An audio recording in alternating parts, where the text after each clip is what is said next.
Hi guys, welcome again to my channel. If you're new here, hit the subscribe button. My name is Afolake and Happy New Year.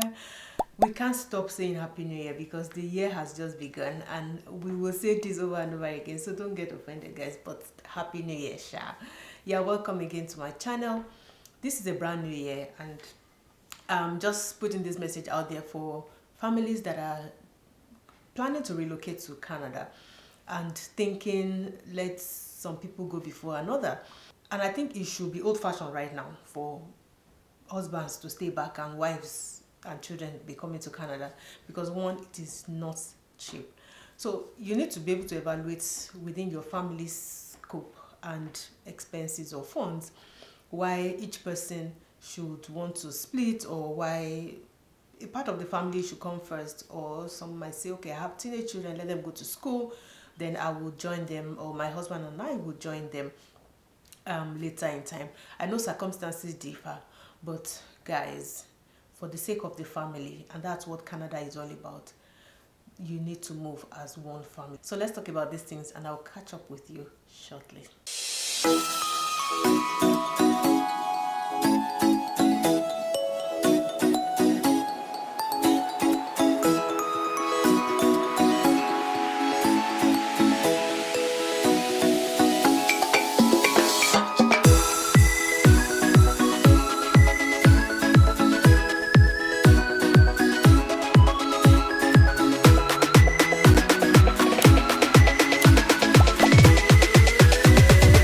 So I remember when we as a family actually planned coming to Canada, it was a no-brainer. It was no discussion that one person go first or another person go first. Honestly, family is big on us here. But, you know, looking at resources for everybody too, you need to consider moving as a family to Canada. At the time, we're not billionaires or millionaires. Even Canada journey on its own is expensive for everybody. It is a project. It is a project and you need to be putting money aside for it to work out for you. Otherwise, you probably get a shock at the end of the line.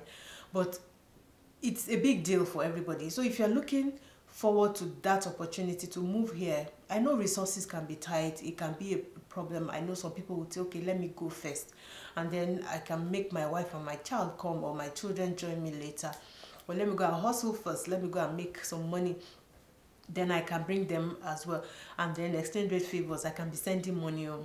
Easy as it is. It's not easy guys, it's not easy for you to, especially the men, if you can't really stay alone. And that's one thing I want to address. If you can't stay alone as a man, especially if you can't do your cooking alone, if you are not as resourceful as a woman should be, how do you want to survive alone in Canada? Ask me. If you're even the one staying back in Nigeria, yes, you might have some aunties, cousins, sisters that can help you bring food for you and help you stay, you know, not hungry at least for some time. But if you're here in Canada, you'll be spending money on buying food. If you can't cook, who will help you with all those things? And you know, we understand that women are great multitaskers, as in comes up for us women. We do everything, even from our 9 to 5 jobs. We are also doing some side gigs. We are taking care of children. We are taking care of the house. We are taking care of our husbands, making sure that they are dressing well, they are eating well, they are, you know, looking good, and that's all that has to do with the house is well taken good care of. So tell me how a man can actually multitask in that way. I'm not shaming you guys, but this is reality, and let's say that it is. Let's plan as a family to move to Canada. It's difficult because now you are leaving the whole game to the woman to take care of the children. Vis-a-vis, and I'm looking at it in different perspectives. Is that the man going first and then leaving the woman and the children back at home in their home country, or you send the woman and the children and then you say you want to stay back for some time and begin to use binoculars and watch, nice. Is Canada worth going eventually, or is it worth me living my entire life here in my local country? But the point honestly is, if you make a decision, just run with it. Everything has its, you know, two sides. They always say two sides of a coin. Everything has its pros and its cons. It doesn't mean that even us that have moved to Canada have had it all rosy. It doesn't work like that. Life is a hurdle. There's always ups, there's always downs. And even where you are and you think things are going well, inflation has devalued the currency for everybody. And it's tough, really. It's really tough for people to make ends meet, even back in their home countries. Things are really tough. And I'm referring to Nigeria, where I come from. Everything seems really, really expensive. Everything, to food, to gas, to accommodation, to rent, to everything, even safety. And then when you look at this, is it worth you splitting as a family? I know you might think, you don't understand though, but I understand, guys. I understand. We actually had everything, like give up everything to come and start here. We had a business running. We had jobs that we were working on or in, and we gave everything up. Our children were in boarding houses, they were in the secondary school at the time, and we had to bulldoze them out. Yes, one of them lost a year or two even coming here because of the calendar of the school year, but still, are we grateful? Yes. Was it a great choice? Yes. Would we do it again? Yes. So why dilly-dallying and saying yes or no? We didn't have all the funds. We didn't buy a car until about 1 year when we moved to Canada. We didn't buy a car because we were just focused on us settling well, paying our bills, making sure that, because car will take money from us. You buy gas, you do insurance. It is money. Where are we going, safe? We came in the winter, then COVID struck. What's the point? There's no point. Everybody was locked down in their homes. You see that you are going to work and coming back. I didn't start work until like 5 months when I came. There was no point. Well, relative to the times that we came, it might really not be needful. But right now, it depends on your circumstance too. And we had teenagers, grown-up children that could also use the bus. So there was no point. If you had babies, younger children, yes, you might consider buying a car. So circumstances differ. So you put all this in perspective. So for us at the time, it was really not, it wasn't hot on us. It wasn't, yes, everybody was buying car. If we have to go somewhere, we take the bus or we take Uber and come back home. It was locked down, really. It was locked down. So there was no point. It took us about, I think, 8 months or 9 months when we came to buy the first car. So, and it was okay. You have to use money to buy it. And then that money would have done really well for us. So, you can't be using your local currency money to be funding the life here. It is expensive. Someone was talking about changing, how much did she say in Naira, that came to less than $1,000 here, and she was like, Mugwe. And that's how bad the currency is. So when you come here, even if you live in Nigeria, for instance, as the husband, and you feel, let's madam and the children go, I'll be sending money to you. How much do you want to send? How much pays the bill? Rent here. Don't even dream about it. If you're a family of 4, like us, you'll probably be paying rent. In today's day, you'll be paying for a 3-bedroom. If you have a boy and a girl, you'll be paying nothing less than 1.8, and I'm being very conservative. Honestly, it is not like that. Right now, you can still be getting a 3-bed for about 2,000, 2,200, and that's how it goes here. Rent or accommodation is expensive. Change it to your currency. Whatever country you are, change it. And then you see that it is really not worth it. So is it worth it staying apart? It's costing you more money. And working or starting afresh, which you are running away from here, will still help you pay that bill of $2,000. If madam and oga begin to work, you begin to pay the money, or you get something really concise. If you are lucky that you have both sexes, then you can probably get a 2-bed, and you start your life with an average of about 1.6, 1.8, and start your rentals from there. So you need to look at this in perspective. And then what about integration with your children? It's tough, guys, when the woman is the one doing all the man's job. I've counted what a woman does in multitasking: cooking, taking care of the house, taking care of the children. She's working, and she's probably doing some extra income generating stuff. And she has to be a babe now, still go out and be a babe. And probably if she's connected to some local community engagement and stuff. It depends on whatever it is. It's draining, guys. It's draining. The part that the man can take off is also on the woman doing it alone, whether here or here.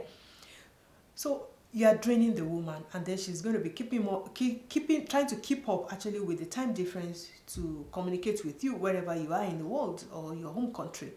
That's draining. It's draining. So do you want to put her through this in a bid to want to test the water whether it's going to work, or in a bid to say, go first, I still have a plush job, I'm earning XYZ, and I don't want to leave that XYZ because it's still paying the bills? Is it worth it? We need to look at this and really talk to ourselves. And the part that also really confuses me is how, it can strain a marriage and a relationship. And by that I mean, I started with, if a man is not diverse in his ability to do some home stuff, cooking, cleaning. If it's in Nigeria, you find somebody that will do it for you, which is family, and all of those things. And then you find some people that will come and stick to you and will not let you go. And even make that your immigration journey longer. Because when they hold you tight, I don't want to put names, but you understand what I'm saying. They will not let you go. And then your wife will be saying, you said in less than 1 year or 2 years, you finally wrap up and come, and you are giving excuses and excuses and excuses, and it's because of one girl. So you guys should weigh the options. Don't let division come into your relationship because you are trying to test something. See, you just have to plunge into. As long as you've started this journey, you have something in sight. You've actually planned something out. You've actually made up your mind. So why change the game at a particular time or time? And yes, it might be that you might be in a particular time in your career where you're looking for severance pay. Maybe you're rounding up a 10-year or a 20-year cycle.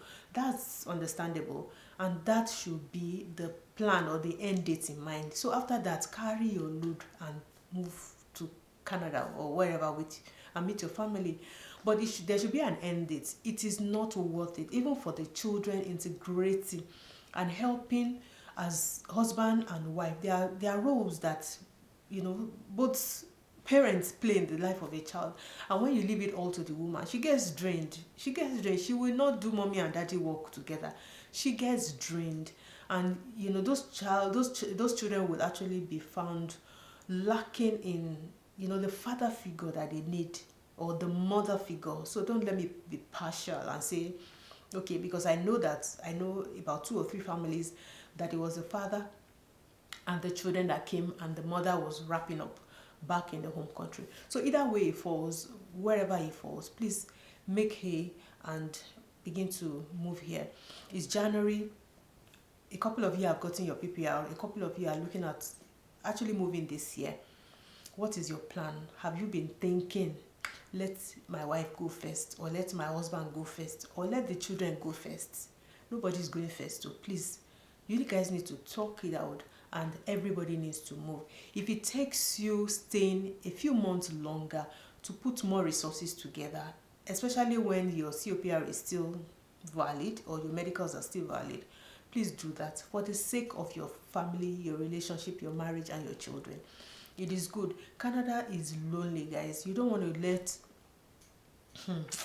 it's lonely. You don't want to let your family or one part of you be here without the other, because at the end of the day, it's still the family that still sticks together. It's still the family that you have that you still can run to or get advice from, or still be able to chat with and all of that. But if it's just the person, when you're not single, are you single? When you're not single and moving around in the dark, when one leg or your one part of you is somewhere in the world, it is not worth it, guys.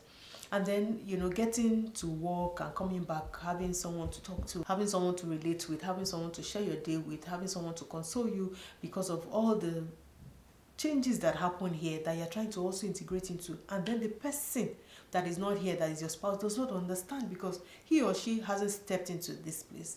And you keep complaining about X, Y, and Z, and they're like, you're too complainant, or you're just a complainant. What is wrong with you? Can't you just work in that job that you find? Why are you just complaining? and the person is not understanding. Well, it's not like you want to quit, but you're just saying, man, these people are just so relatable, or these people are just, this and that. And your spouse doesn't understand. But if he or she steps into this soil called Canada, they will understand.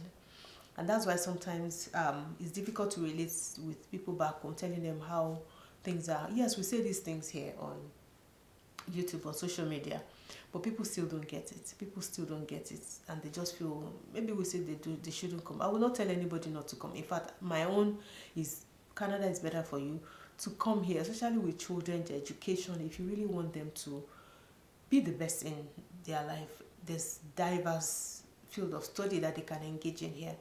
And that's the best thing for any child. Honestly, best thing. We are limited with career back in my home country. We are limited because there's no resources. There are no labs enough to be able to carry out some tests. There are just no equipment. But here they find everything at their beck and call. People can be diverse. And in one field of study, you can be able to say, okay, at some point, this is what I want to specialize in, or this is what I want to do. And that helps the child a great deal. What about us, even as adults that have finished our career, or let me not say finished, but have actually done our BSc many, many years ago, and we still have opportunity to change, our profession, move to different fields. And that's the beauty of this place. It's diverse. So don't get stuck in the past, guys. Don't get stuck in that profession that you hold so dear, as if that's the best career ever.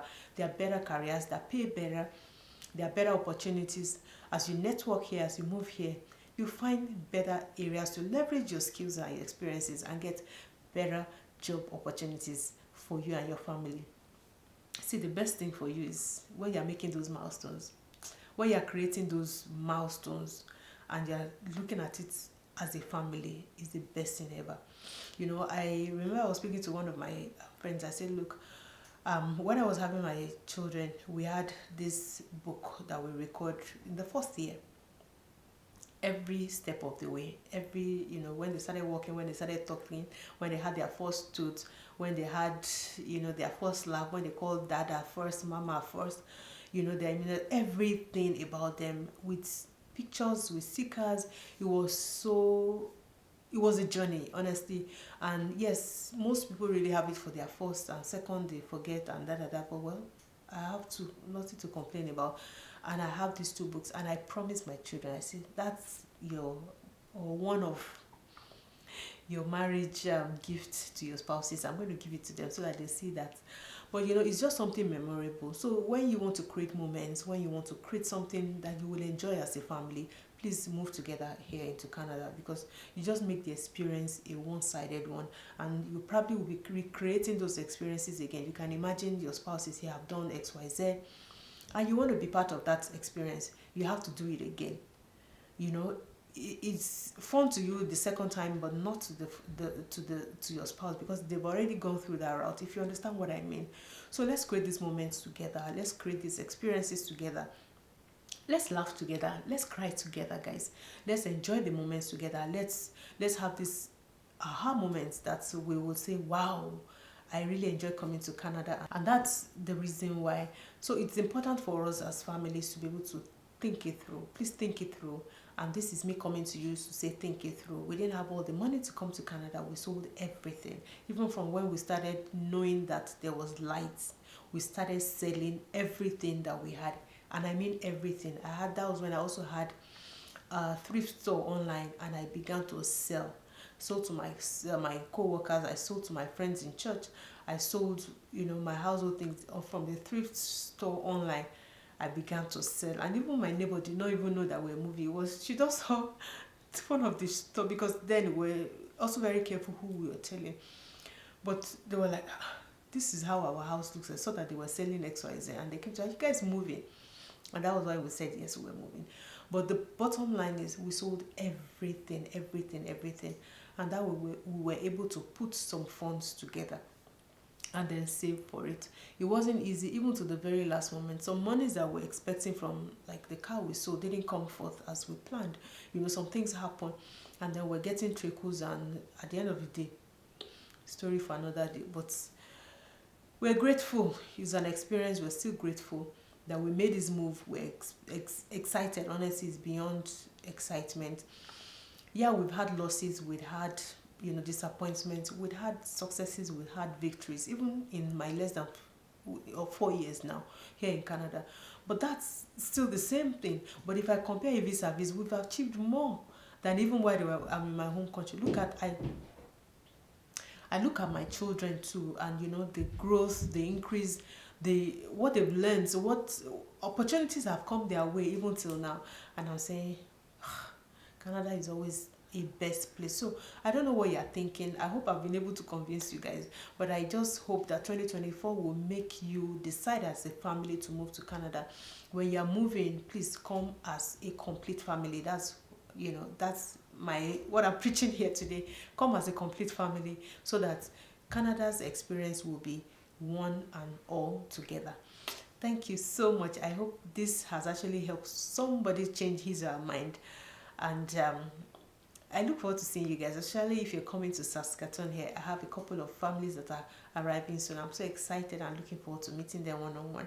And even for as many that need the services that I offer, if you're coming to Saskatoon or Regina, I have the opportunity to help you seek for accommodation. So if you can send me a DM in my Instagram DM, or send a message even in the link message below, I can pick it up there and we can start the conversation from there. And if you want to buy my ebook is available for you to settle easily wherever you are or moving to here in Canada, and it helps you before you arrive. So please buy the ebook. It is not expensive. It is for your own good. You have pre-arrival information that you need to take note of, and then when you arrive, the first steps that you need to take week into week, it helps you not make those mistakes or putting the wrong things first and the last things first. So I hope this has helped somebody. Share this video to as many that you think it will be useful for, and I will catch you up in my next vlog. I always look forward to hearing back from you guys. So see you and Happy New Year. Bye.